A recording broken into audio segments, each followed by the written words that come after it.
let's talk about specifically the sweating sickness now. Yeah, go on, what is it? I can't tell you. And if that's what you've come here to find out, you'll never really know. I thought you would stop going on about Elizabeth I. You're never going to meet marry her. That would have been nice if I married Elizabeth I, would it? No, this is weird now. I don't know what I'm talking about. She's dead. Apparently, you get a terrible sense of impending doom.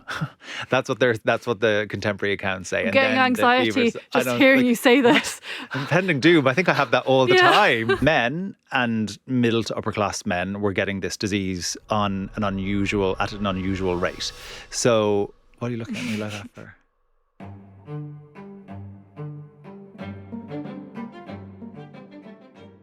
The friary stirs before sunrise, the usual toll of the bell calling the brothers to prayer.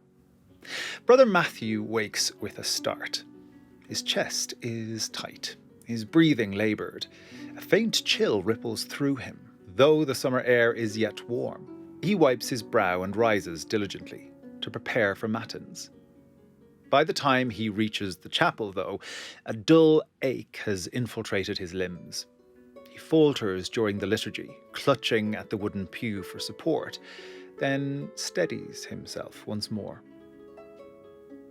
Come mid-morning, after a short rest, Brother Matthew returns to his duties. Though his pace is slow, his movements are heavy. Sweat pours from his body now, soaking his habit. His stomach churns unpredictably, and his hands tremble as he fumbles with the tools of his work in the herb garden. He can no longer ignore the foreboding sense that something is not as it ought to be. By midday, Brother Matthew can no longer stand. He collapses onto a bench in the cloister, his face pale and glistening, his pulse racing beneath clammy skin. Other brothers approach cautiously, but their concern is laced with fear. They whisper amongst themselves, reluctant to draw too near. Meanwhile, Matthew's breathing becomes shallow, rasping as the fever overtakes him. Eventually, carried to the infirmary, however reluctantly, Matthew's condition deteriorates rapidly. His body convulses with violent chills, followed by waves of heat so intense that his skin seems to burn beneath his drenched robes. His head throbs, his vision blurs, and he is too weak to drink the herbal infusions offered to him. He lies motionless on a straw mattress, staring blankly at a vaulted ceiling as the hours slip away. As the sun sets, the friary grows still. Brother Matthew's final breaths scratch at the walls in the dimly lit infirmary. His face is ashen, his features hollow. His heart, strained by the relentless fever, finally falters. By Compline, he is gone. The brothers prepare to bury him swiftly, knowing that death now walks among them. Hello and welcome to After Dark. I'm Maddy. And I'm Anthony. And I do not feel well after listening to that. We are in the studio. You were actually saying that you didn't feel well. It is warm. It is warm in here. I am feeling a little bit overheated. A little bit sweaty and sick myself. A little bit sweaty. Hideous. This is the Tudor malady, the sweating sickness. I am fascinated by this history because it's a mystery, right? It's a medical mystery history. Medical mystery history. You're welcome. We don't know what it was. We don't really know where it came from. And we don't know where it went. And that's the end of this episode. Why bother going any further? To date, we have done quite a lot of plague-related sickness episodes. We've done the Black Death with Helen Carr. Amazing. Eam Plague Village. Yep. What was the other one that we did? I don't know. No, I can't remember. I can't remember this epised, and I'm doing it right now. Typhoid Mary, of course. Oh, of course. Yeah, that was your episode. Yeah, yes. I invented Typhoid Mary. Yes, you created her. Let's head into the 16th century, though, because this time we are in Tudor England. Give me some context. Well, the main Tudor himself, main Tudor is Elizabeth, I guess, but the second main Tudor himself, Henry VIII, is on the throne between 1509 to 1547. I would say arguably the main Tudor. Do you think? I would say she's the main Elizabethan, if anything.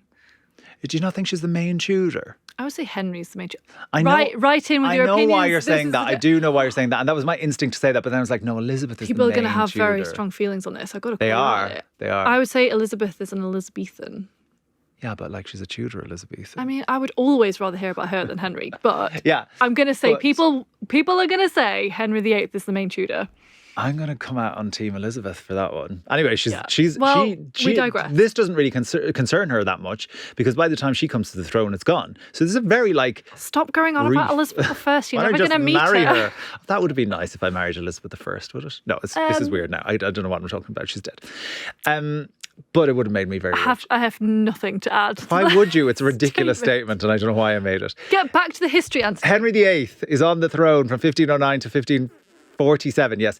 And by 1551 is the last definite recorded incident of the sweating sickness. So it really is like... It really is and the in first his reign. that we think, it's hard to say, but the first recorded incident of this is 1485, which is when Henry Tudor, Henry VII, comes to the throne. So it's the father and son. That's it. It goes into the Edward VI's reign as well, but it doesn't go too much further. So Elizabeth I is entirely irrelevant to this conversation. Wow. Wow. Apart from the fact that she's the main Wow, Tudor. indeed. Okay. So just give me a sense of what's happening in England and across Europe in this moment, because there's a lot of changing politics and there've been a lot of health crises up to this point, right? Yeah, so in England we've had in the 1530s, the dissolution of the monasteries. So that's obviously bringing a lot of religious turmoil. In Europe, Charles V is the prominent force in Europe and somebody that Henry kind of reluctantly has to look up to. Like, he's so much more powerful than Henry is realistically. But yes, the health crises that are making their way across Europe at this time, we've spoken about them in the introduction. So we have the Black Death, we have bubonic plague. Yes, always fun. Also great. We have syphilis appearing for the first time towards the end of the 15th century. That's so we have all of fascinating. this, and they think there's a connection between travel between the New World when that appears. But yeah, certainly so these are, there are life-threatening diseases making themselves very much known and very present in not Tudor just England threatening, and Europe. and not just threatening in terms of individual lives, right, but whole societies. Yes. As we see with the Black Death in the 14th century, it wipes out, I think, 25% of the population. Like these diseases are feared. Now, this is one of the weird things about the sweating sickness. It doesn't have that kind of an impact. Now, it still kills people, but the scale is just not the same at all. And this is what adds to the kind of mystique. And we'll get into all of this. So the other thing to bear in mind, of course, is that the population in London, where a lot of what we'll be talking about today takes place, is that it's tripled in the course of 100 years, essentially, during the 16th century. So we go from about 50,000 at the start of the 16th century to almost 150 at the end. The other thing to bear in mind is increased travel. Now, not that travel was not happening in the Middle Ages, it was, but it's increasing now. So the disease is spreading in different ways. Tell me this. I will. Is there a sense that the conditions in the city that's becoming increasingly crowded and full of people who are coming in from different places and passing through different places and bringing diseases with them potentially, is there a sense that this is becoming medically dangerous? Is there a public health concern, or is that not part of the discourse? No, there is a public health concern, but I'm not sure that it would be wholly accurate to say that it is unique to this moment in time. Okay. In that I'm not sure they're thinking to themselves, we are being inundated with... This is a dangerous moment. Yeah, I don't think it's a moment. Like, for instance, with us, we can kind of identify with that when we had COVID. We're like, this is a dangerous moment. Mm-hmm. I don't think they were thinking that in terms of the sweating sickness. That's not to say they didn't fear it, because they really did. Yeah. I will say, though, Erasmus writes in this century about the unsanitary conditions. And I don't know if he's necessarily writing about these in terms of being worried about health or just noting how disgusting it is health, the situations are. But he talks about the floors of people's homes being covered in spittle, vomit, urine, and I have in brackets here both men and dogs, women and cats, not so much. No, clearly. You'd never see a woman spitting or urinating on the floor. Beer, dregs of beer, and cast off bits of fish. That is what I like to do with fish I eat in my house. You see, I'm gonna caveat that a little bit, and he, obviously that is what Erasmus says, and he was there. I was not. But there is also don't underestimate a little bit of house pride. It's not like the Tudors or Tudor people were living in absolute squalor. Yeah, they're not the cliche, the medieval, quote unquote, dark ages cliche that we think. Yeah. But yes, obviously we're living in very different times, and disease is more easily transmitted in the conditions that they're living in. But let's talk about specifically the sweating sickness now. Yeah, go on. What is it? I can't tell you. And if that's what you've come here to find out, you'll never really know. I thought you were a doctor. Oh my God, my nephew's going to be like, see, told you weren't a real doctor. Finally, he's proven right. So it was known as the sweating sickness. It was also known as the stoop gallant and the new acquaintance. Whoa. I'll tell you in a second. Amazing. Stoop knave and know thy master. The reason being, and we'll get into why in a minute, is it often affected people in the middle to upper classes. Ooh. So stoop knave is basically going, you're just as good as anybody else now, or know thy master, i.e. God is the only person that is above you. So you're being humbled by the symptoms. We do have a theory as to why that might be, and we'll come to that in just a minute. But we have someone from 1498, a French doctor called Thomas Le Forestier, and he is in London at the time of what we think is the first outbreak, right? And this is his account of what's going on there. He says, a new kind of sickness came through the whole region, which was so sore, so painful and sharp that the like was never heard of to any man's remembrance before that time. Now, and these are people who've lived through the Black Death. Yeah. I would actually go as far as to say that, listen, this was not good. Hyperbole. Yeah, and we'll see how bad this was. But I would say I would prefer to get the sweating sickness over the Black Death any day. Okay. So what specifically are the symptoms then? So, sudden onset, as in like you're fine, and then you're not fine very quickly, right? Okay. So that you not have 2 days where you're like, oh, I've got a few aches and pains. You know when you get a cold and you're like, why is my back You're like, sore? I can feel a cold coming. Yeah. It's that time of year, isn't it? Everyone's always like, oh, I can feel a cold. I can feel it coming on. But no. But none of you're that. not having that. You're bam. like, bam. Oh my God, I'm really not well very suddenly. Okay. Severe chills, fever, and sweating. But the sweating is, in the parlance of the day, malodorous. So it's bad smelling sweat. Okay. And not that you've been in for days. We know in this period as well that people often believe that sickness is carried by smell, right? And by contaminated air. So this must have been a real cause for concern if people start to smell like they're sick. Yeah. That's not good. And this smell and the kind of the look of dampness. Now, this is, you would look wet. This wasn't just I've got a little uncomfortable under my arms. No, you would look like you're drenched. And the way they often said it is, in quick cases, you would be dead before your clothes dried. So before your clothes could dry out from your own sickness, from sudden onset to your clothes having dried, you'd be probably dead if you were going to die. I mean, that's really quick. Horrendous. That's really frightening. And another common adage about it was you could be merry at dinner and dead by supper. Dinner happening more towards the middle of the day than nowadays when we have it at day drinking, isn't it? Yeah. So but this is how quick this was. But there is hope. If you survived the first 24 hours, it was far more likely you were going to... Oh, so this doesn't necessarily kill you? No. So you can get this and survive. So you can be dead in a day, half a day. Hours, yeah. And also, can I just say, I think it's really interesting how the Tudor day is measured there in terms of meals, and the sweating sickness is interrupting the routines, the patterns of ordinary life, and having that effect, that devastating effect of killing someone within that short time frame that's so organised and understood, and everyone has a place to go to and a role to fulfil in this society, and you can be wiped out of it in a second. And you're going to miss your place to be. Unless you have it for more than 24 hours, and then you might survive. You're quite likely after 24 hours to survive. So yeah, if you get through the night, say, or whatever it is, then things might look a little bit better for you. But one of my favourite symptoms is, and this is before the chill comes, right? Apparently you get a terrible sense of impending doom. That's what the contemporary accounts say. I'm getting anxiety just hearing you say this. Impending doom. I think I have that all the time. God. And there was a guy writing at the time called John Harding, right? And he wrote that there was, again, a little bit of exaggeration here, but it means it happened somewhere. The cliches exist for a reason, but people got so hot and were so sweaty that they take off all the bedclothes, take off their actual clothes, and because we're kind of in a sense of delirium here, and just go running through the streets in order to try and rid themselves of this, And again, you've got that transgressing. I mean, it is kind of funny as a scene, but you've got that transgressing of boundaries and behaviours, and you're leaving your domestic space and you have no clothes on, and it's sort of visible impropriety and panic. It must have spread panic. All these people running around naked, sweating, and then they're dead the next second. And it's interesting because you have all of these acute symptoms, right? And they're coming together to form this awful illness. But we think now, although we cannot be sure because obviously there's no case studies to be able to test, but we think the most likely cause of death was dehydration. So actually it is something that could have been dealt with had they known exactly how they were dying. I mean, but makes that's sense, only a right? theory though, but yes. So we don't know where this has come from. Mm-hmm.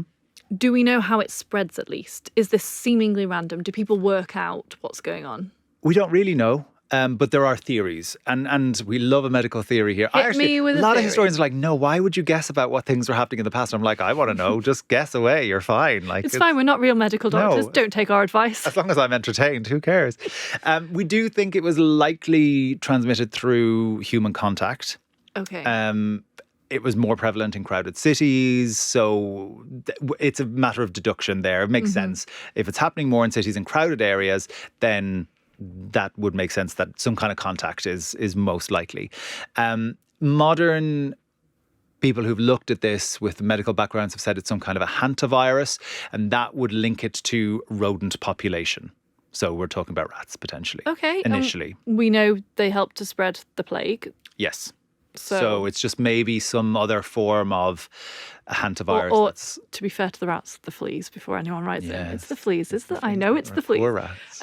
So is this just one big pandemic that happens? Does it come in periods? Does this come and go? Or what? It comes and goes.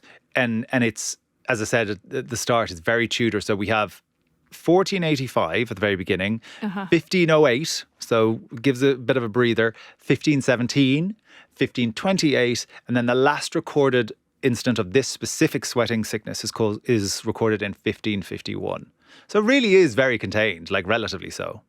It is, but if you were born around 1500 and say you lived to the age of 50, you've True. seen a lot of that in your That's so lifetime. true, if you actually. survive it, like those are, Think about that. several waves coming and going. Yeah, even though it's that short. would shape your life and your anxieties and your fears, I suppose. that's And that's true. on top of all the other diseases that you might catch and all the accidents you might have. And oh my god, yeah. And all the fun you might have. Very much localised to England, by the way. Ooh, Yeah, it doesn't really venture outside England, and when it does, in the few cases that it does, it's only within English populations in places like the north of France. okay. Yeah, so it's very English centric. Not that it's targeting English people, because diseases can't do that. Wait a second. But that's where we're seeing it occur. So it is. I can hit the Tudor conspiracy theories Oh my god! coming go right on. now. I have here written the question, why was it feared? But I think it's quite self-explanatory, really. I mean, this is seemingly random. It's coming and going in these waves with very little way to predict them. You can survive it, or you can be dead in a few hours.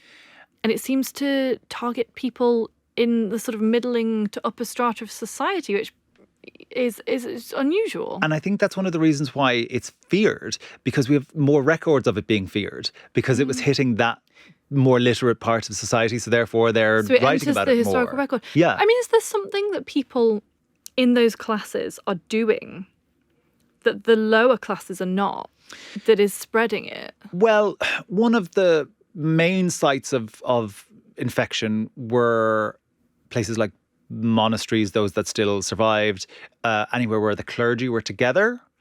So men and middle to upper class men were getting this disease at an unusual rate. So what are you looking at me like that for? For those of you who can't see, Maddy just pulled down her glasses and looked at me. What do you mean? What have I feel like I've done something. No, is this through some kind of sexual contact? Is that what's happening maybe? But then you'd see that throughout society, wouldn't you? I'm just thinking, these... That's these, hilarious. No, yeah, I mean, I see where your brain went. I don't think so. No, because that would happen across society.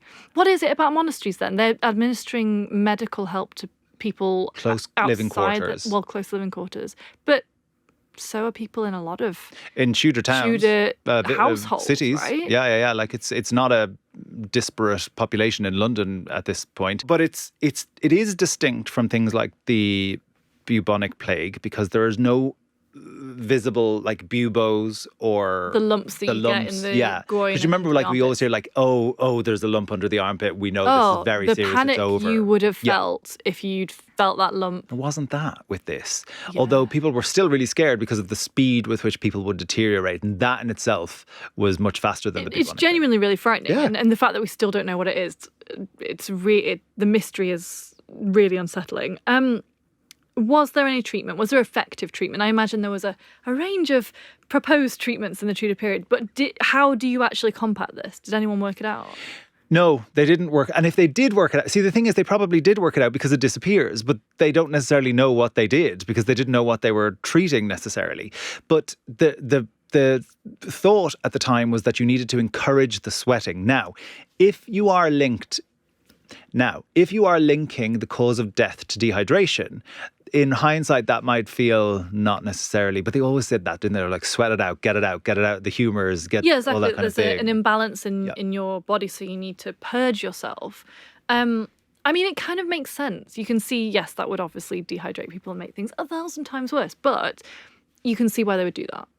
Can you see why they might sew them into their bed sheets as a form of treatment? Because they did that Well, too. because they kept running naked around. Well, everywhere. yeah, actually, yeah. But yeah, Just stop Grandad running down the street with no pants on. they thought, because they were like, sweat this out, they were just like, keep them in, keep them Right. warm, sew them into the bed sheets so they can't like free themselves from it, keep them awake as much as you can within the 24-hour period. That was one of the things. So they knew that this 24-hour thing was key, but they hadn't quite exhausted, figured it out. dehydrated, brilliant.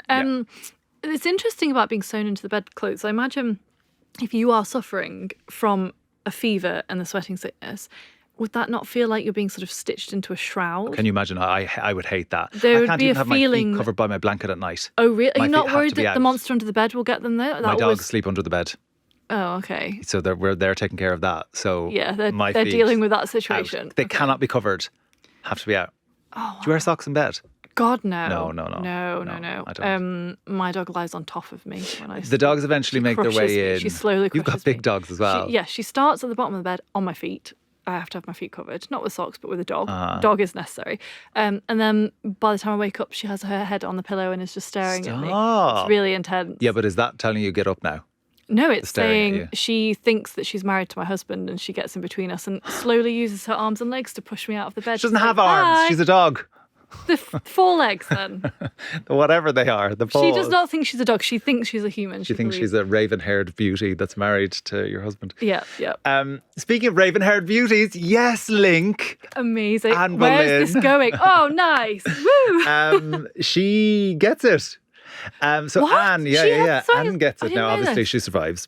Yeah. I didn't actually know this until I I was mean, researching this. that would change the course of English history. That If is she an died. amazing What if? Yeah, but no, she didn't. So Go on, so when does she get it? she gets it in 1528, the summer of 1528, because she is. That's like the fourth outbreak at that point, I think. Yes, that's the fourth outbreak. I can And count. you've been listening. And but the thing to notice about this, right? The thing to remember about this is Anne gets it from a maid because it's going around court. So just as it goes around religious orders, court is living in close yes, quarters yeah. and, it's spreading there. Henry VIII is actually a bit of a hypochondriac. And I did not know this. And he goes, get me the flip out of here. I don't want to be anywhere near this. Look, from his point of view, he is God's representative on Yeah, earth. true, He's true, the true. king. He has a job to do. He has to rule all over England. He does not want to get this.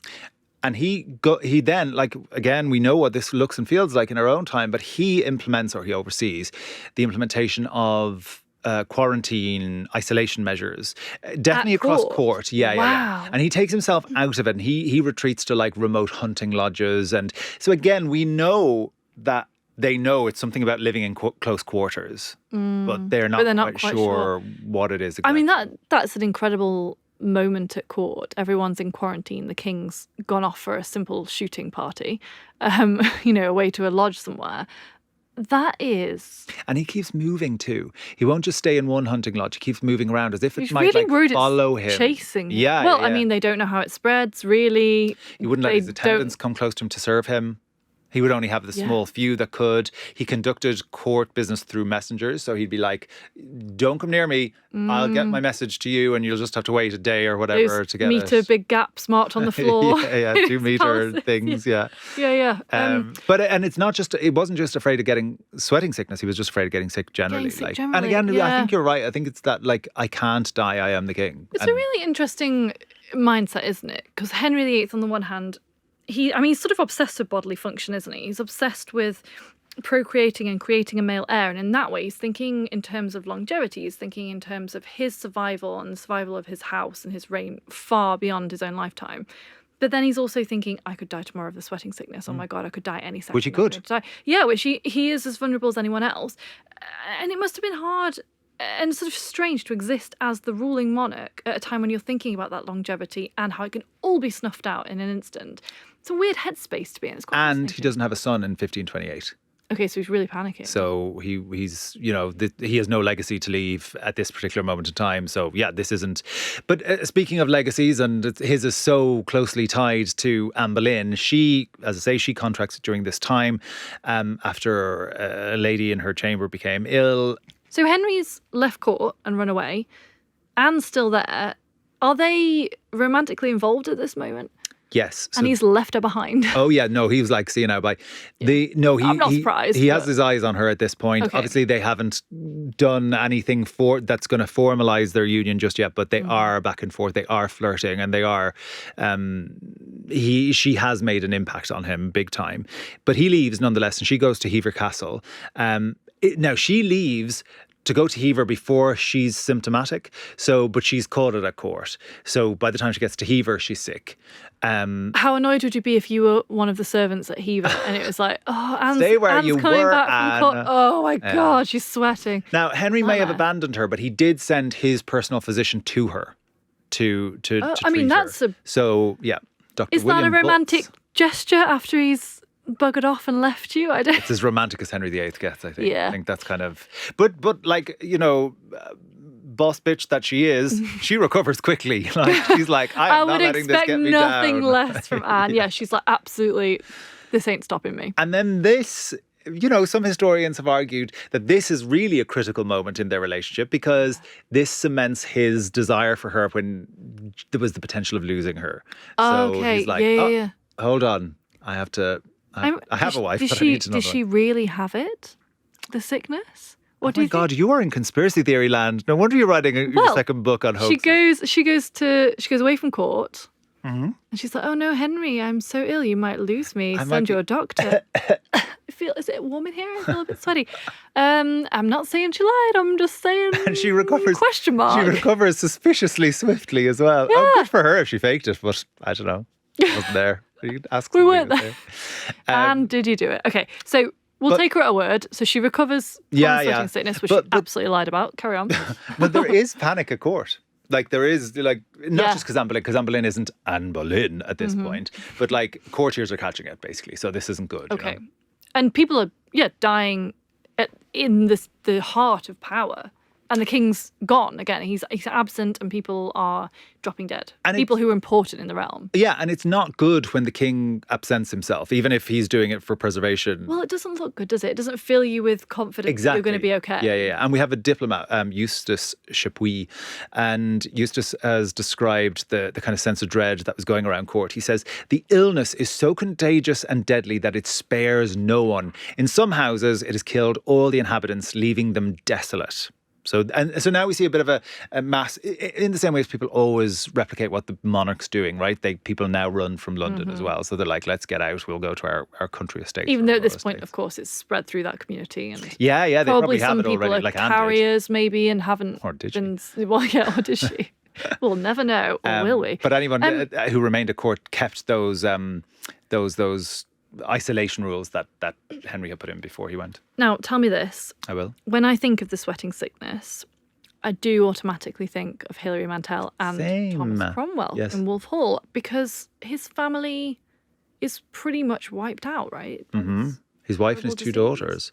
And that's historically accurate, and I think Mantel's description. You can go to page 103. I remember that off by heart because I read it I just went back to it for this particular thing and I remember it was on page 103. All right, nerd. And that's super fan. The description of how Elizabeth, right? Yeah, Elizabeth Weeks, his wife, how she dies is on 103. And I think it's like, as ever, Mantell has really done her research, and the way she describes the demise of Elizabeth Weeks is incredible. But historically, yes, Elizabeth Weeks, his wife, does die, and Grace and Anne, his daughters, succumb to the disease as well.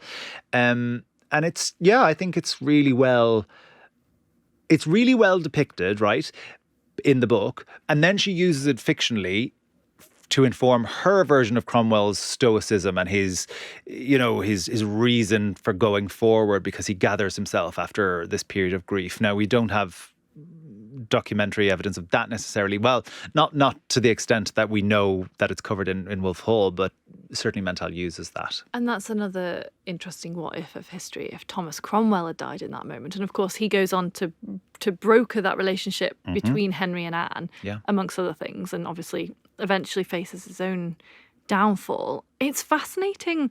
It makes you think, I suppose, about the people who did die of this mysterious illness at court in particular, and across society, but I'm thinking specifically about these big players at court and who was taken out of the running, which women were never going to be the next queen, who may have caught Henry's eye otherwise. Yeah, who may have usurped Anne Boleyn. Exactly, which courtiers were plotting against who, and those plots, all those machinations just fell to the sidelines and were forgotten because their players died. That's interesting. And it's very easy to forget that until you said, "Oh, what if Anne Boleyn had died?" And it's like, "Oh yeah, that would have changed everything." This will have changed everything. This sickness has transformed the trajectory of the country. Do you want to hear a prayer that was made up to help stop the spread of this illness? Always. In the summer of 1551, the sweating sickness was spreading through England for the final time, and the 13-year-old King Edward VI was deeply concerned. He was an ardent Protestant and saw in this the hand of God, and wrote to his bishops in these words: "We cannot but lament the people's wickedness, through which the wrath of God hath been thus marvellously provoked. After one plague he hath sent another and another, increasing it so from one to one, till at length, seeing none other remedy, he hath thrown forth this most extreme plague of sudden death." The only way to appease God, the only way to end this pestilential arms race between mankind's ability to err and the Creator's ability to make ever more deadly diseases, was through prayer. He implored the bishops to have their people pray. Now, one of the prayers written in response to this young king's plea survives. It is a clammy and sticky thing in itself. It says the following: "We beg in weakness, sweat and worry, that Mary, the Blessed Mother, will hear us in our sad sweat." And the prayer goes on to plead to Christ, who for the health of our souls on the Mount of Olives bent your knees, sweating abundantly. Grant that your sweet Mother of intervention will deliver us from the great deadly perspiration to find safety. They should put that on the side of deodorant bottles. That is a sweaty prayer, isn't it? God. It's a bit much. Okay, so now we've got little King Edward, Henry's son. We fast forwarded a little bit here. Fast forwarded, yeah. This is the final wave of the sickness. Final outbreak. In 1551. Yeah. This is the final one. Is there anything that marks this out as being different other than it is the final countdown? Not so much, no. There's nothing particularly unusual about this one. There's just no recorded cases beyond that. It's so random, isn't it, really, when you think about it? The ascendancy of Protestantism and the dissolution of the monasteries. Some people do say that because the monasteries are now the dissolution of the monasteries is now more advanced. Interesting. That stops it. That it's not spreading in those centres. So it's interesting to me that this is happening in Edward's reign. he is relatively new to the throne. He's certainly young. And like his father, he is being threatened by this. He might be wiped out. His court might be wiped out. This is an illness that doesn't seem to discriminate between people. We know it's more prevalent in terms of certain centres, probably or the based record. on based on the written record, but also in terms potentially of just the concentration of people in those spaces, whether it's the royal court or the monastery or whatever it is. Is there a sense with this wave that it is spreading through society equally and indiscriminately? It is no different really to what has gone before, although we do get an account during this outbreak that it's spreading indiscriminately, so that it's attacking the houses of the poor and the rich alike. From what I can make out, that's actually no different. It just happens to be recorded during this. Nothing changes about the ways in which the it's disease not mutated. is. Yeah, no, it's just, I think it's always been in the poor houses. It's just not recorded. Not recorded in the same way. It's because, like, if it's impacting court, guess where you're going to hear about court? You know what I mean? You're not going to hear about the lowlier orders necessarily. But then once you get a bit more used to it and it's been around a few more times, it's like, well, actually, it's over there too. We forgot about that one. It's always been over there, but now you can hear about it a bit more. So yeah, they do say that in the final outbreak, but I don't think there's anything different about it really in that sense. So the written record that we have about it is patchy at best. Yeah, it is. And it doesn't really give us an insight into what it was, where it came from, or where it went. It just disappears after this. Yeah, and again, like we spoke about some of the speculation that people have had since, and again, I love this when people look back. Potentially, I'm not supposed to, but I do. Anthony loves vague speculation. I love a conspiracy theory. Yeah, true. It feels like it's very inventive almost. It's very like, oh, okay, let's go with that. But here are some of the other, I said hantavirus before, right? Some kind of hantavirus pulmonary syndrome. This is all modern. These are medical words that you're saying to me. Yep. They are. Anthrax. Oh. Yeah, so that was another thing. A novel strain of influenza. But all of this remains speculative, you have to say. Because here's the thing, I think what they're getting at with some of these theories is that there must have been a mutation at some point, that it can't just drop off the face of the earth, but that it's... So people became immune to it? Or it morphed into something else that we now know as the flu. Oh, okay. But like, you know, that will be at least something that will be a less potent strain. So you're not dying within 24 hours. So we might still be living with something that had its origins in this. Speculative, but it's just as much of a possibility as anything else. I think that's so tantalising. You know, we always talk about the distance in terms of us in our present moment and wherever we're talking about in the past, and the ways that we might collapse that distance and access people and their lived experience, their bodily experience. And, you know, often we can do that through the written record or through material culture or archaeology or whatever it is.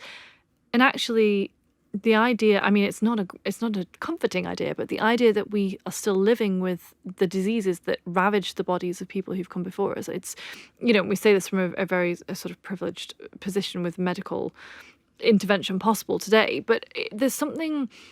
for me, that is really tantalising, that does collapse that time, that those bacteria, those viruses, whatever it is, might still be around in our bodies. And that, you know, that's like, that blows my mind in the same way, you know, when you hear about, you know, someone being like the grandson of a founding father in America, because and you have to do the maths and you're like, how is that possible? And you realise how close history is, you know, those kind of weird facts that you see on the internet.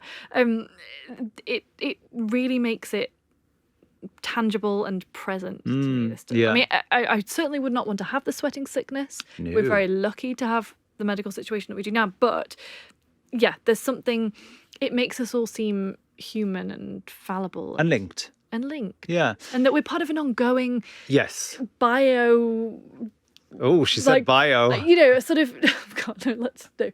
You know, we are all linked. We are part of this sort of ongoing human existence, this experiment on this rock floating through Earth, and we're all susceptible to these things. It is fascinating. It does collapse that time. One of the things on the counter of that, which that is just as possible as what I'm about to say, and I don't know where I lie on that, to be honest, because it all seems so intangible to me in terms of my medical knowledge is not, you know, I'm not an expert in any of these diseases. But there is another theory that there was a little ice age in the middle of the 16th century, and that stop the disease in its tracks. Ooh, So it's very Jurassic Park almost. Yeah. But yeah, Okay, look, so there were that's- environmental factors that Potentially. Yeah. We don't know, Really we just don't know. interesting. And that's one of the reasons why there is this lingering legacy of the sweating sickness and why it makes it into the pages of Wolf Hall, because it's relevant to Thomas Cromwell's history. But it's also quite dramatic, and it's heartrending, and it speaks to loss and all of human those drama, things you're talking about. those individual households, those individual losses on a huge scale. You've got that micro and macro history. And we have people like Thomas Cromwell. We have people like Anne Boleyn. We have people like Henry VIII. Never heard of him. Never heard of any of those people. But usually the people who are dying of the plague, say, remain nameless, and the upper echelons of society get away with it a little bit, but we're not getting away with it here. So we're hearing about these. We have figures to attach some of these illnesses to now. Obviously, that's not a hard. Do you think it's thought of today as a Tudor illness? Do you think it's attached to that period in terms of how we imagine that period, how we see it in our minds? Yeah, I think so. And again, it fits so easily into that Wolf Hall thing, which is the most Tudor thing at the moment. Even, it's quite a few years old now, but still, the TV productions, there's been stage productions, there's been several series. So when we think Tudor now, we think Wolf Hall, like most people will. That history is written into our culture and in so different ways. So too is the sweating sickness, because that's part of the Wolf Hall lore as well. So it has very much, I think, cemented itself as a Tudor. What did you say? A Tudor mystery history. Yeah, a Tudor medical mystery history. Oh, right. Don't forget medical. Yeah. So that's all I have for you now, Maddie. Finish up the episode there now. Well, I will be going for a shower and some fresh air, and will not be going anywhere near any monasteries or the royal court, indeed, anytime soon. Would you have legged it out to the countryside? Oh my God, yes. I feel like you'd be living out there anyway. You'd be like, don't come near me. Yeah, that's true. Yeah. Nobody talked to me. Somebody was giving out to me the other day, telling me off in English parlance for being so hermity. And I was like, babe, I'm fine. I'm good. I'm doing fine. I am delighted with myself over here. Coax him with treats into the studio to talk to other people. I was like, I'm good. I'm all right. I'm happy. Okay, so you'd survive because you're antisocial, right? Yeah, fantastic.